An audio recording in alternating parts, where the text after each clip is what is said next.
Hi bro, welcome to Collector Bro online classes. So in this section of current affairs class, we are going to discuss about growth and poverty and its other related aspects. So let's get into the analysis. So first of all, let's look into the news value of this topic. Recently, the United Nations Development Programme has published a report that applauded India's stride in reducing the poverty in the past decade. So this falls into the GS1 paper under role of women and women's organization, population and associated issues, poverty and development issues, urbanization, their problem and their remedies. So let's get into the further analysis. So here let's analyze the factors poverty and India. So according to the multi-dimensional poverty index 2018 that is released by United Nations Development Programme and the Oxford Poverty and Human Development Initiative, there are 271 million fewer poor people in India in this period. So this data is also useful or is also important with respect to your prelims examination. That is this MPI, that is multi-dimensional poverty index, that is being released by United Nations and Oxford Poverty and Human Development Initiative. And further, let's analyze about India's achievement with respect to the eradication of poverty. So in the decade between 2005 to 2015-16, India has halved its multi-dimensional poverty index, which is from 54.7%. India has reduced it into 27.5%.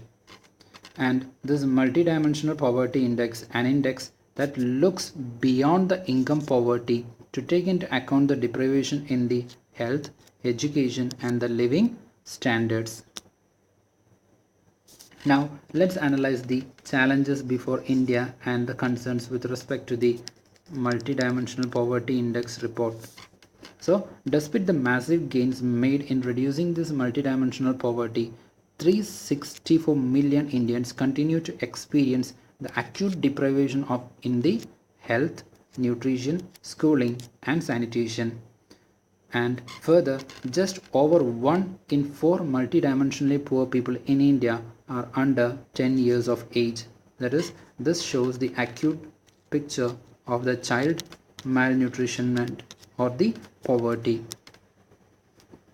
Then further, it note that the traditionally disadvantaged groups in terms of caste, religion, etc., they still continue to be the poorest, though they have experienced the biggest decadal reduction in the MPI. So there are considerable improvement in their poverty related issues or their poverty related concerns, but still they faces the greatest deprivation and experience the miseries of this poverty.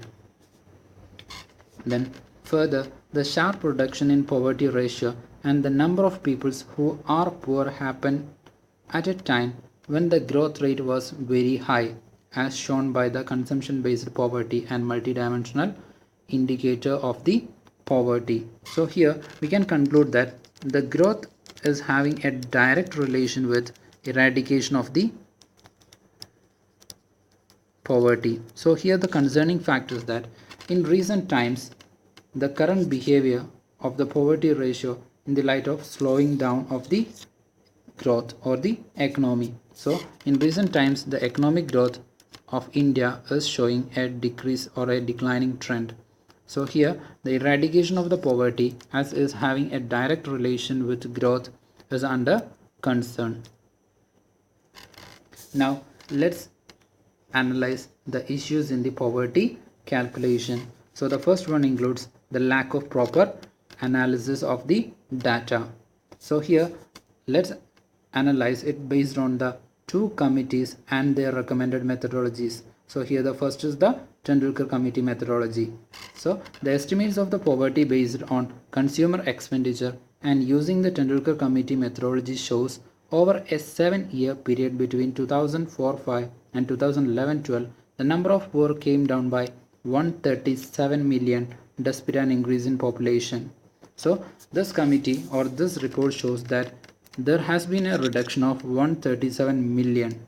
So the poverty has been decreased by this fraction. And when it comes to the Rangarajan committee, the period from 2009 and 2011 and 12 has shown a decrease of 92 million, which means 46 million per annum has come out of poverty. But the concerning fact or the concerning matter here is that for a decade this will be larger than that of the global multidimensional poverty index. So any of this data is leading or showing a coherence anywhere, and both of this data or the statistics is more than the global multidimensional poverty index.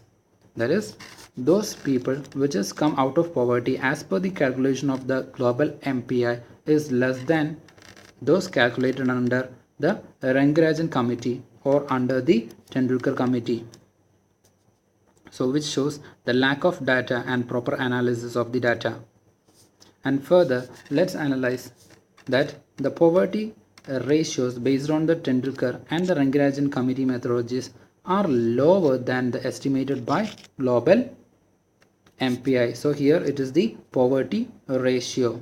So the poverty ratio under the global MPI is more than the Tendulkar and the Rangarajan committee reports.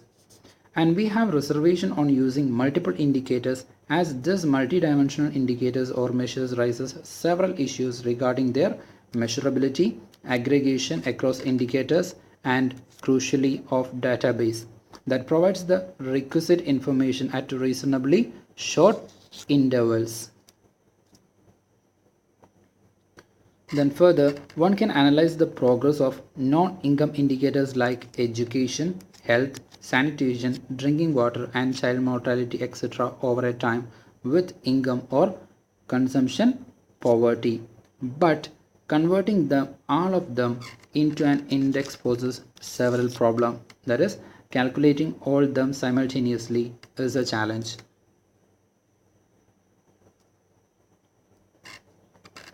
In recent years, there has been a lot of discussions on increasing inequality also.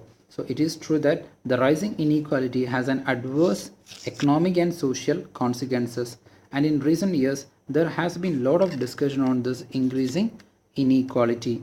This rising inequality is having an adverse economic and the social consequences. So let's analyze this inequality versus the poverty. So according to the some estimates, the global inequality index coefficient for consumption is 0.36. So Guinea is the global inequality index. So here the 0.36 is the inequality based on the consumption as per the 2011-12 in India. And this Gini coefficient for consumption has shown only a small rise over the period of 10 and 12 years. So this is particular to this consumption based inequality. Whereas in other parameters, that is inequality in income of 2011-12 is high with Gini coefficient of 0.55, while the Gini coefficient for wealth is 0.74 in 2011 and 12, which are concerning facts. So which means that the Gini coefficient with respect to income and wealth are more than that of consumption based inequality. Thus the income of Guinea is 20 points higher than the consumption Guinea, while the wealth of Guinea, the inequality based on this wealth is nearly 40 points higher than the consumption Guinea in India. So this is having a several undesirable consequences. So now let's analyze this poverty and income inequality, how they are related and how they are going to pose challenge for India's growth and poverty eradication. So it is important to note that measuring reduction in poverty ratio is not the same as measuring inequality, and the two can move in opposite direction, particularly in a period of fast growth. So here we know that those who come out of or the reduction in the poverty may not directly indicate a more equal society. There may be a relative disparity or the income differences may be growing over the time, and because of this lower section may be coming out of the poverty, but this relative deprivation of this section is still high compared to their rest of the counterpart. Now let's analyze the way forward. A twofold approach is needed to ameliorate the poverty. For this first target should be growth. Then the growth can help to reduce the poverty in two ways. As growth occurs, it does affect all sections of the society. And further, as the growth, there may be an increase in the production, there may be an increase in the tax collection, and this can increase the financial resources of the government. And the government can use this financial resources for supporting the lives of the poor section. Then, however, the extent to which the bottom desires of the population will benefit will depend upon how fast and inclusive the growth is, and thus the composition of growth also matters here. And here the government intervention is needed in order to make this growth inclusive and to ensure that the benefits of the growth is penetrating even into the lower strata of the society. And further, a strong growth also increases the resource available to the public authorities, and this will enable them to increase the social sector expenditure. So the government can increase the social sector expenditure, and also the individual expenditure for the social security or the social sector will increase as a result of the growth. Then the poverty ratio is still high means that the growth by itself will not be adequate to reduce the poverty, and it is necessary to launch specific programs which work towards directly helping the poorer groups and the vulnerable sections. So with this we are coming to the conclusion, and as earlier, this detailed current affairs notes which you can access from our website or from the Telegram channel, and the video analysis from the YouTube channel, and these notes of the video classes will be shared in the Telegram channel or on the website. So thanks for watching this video.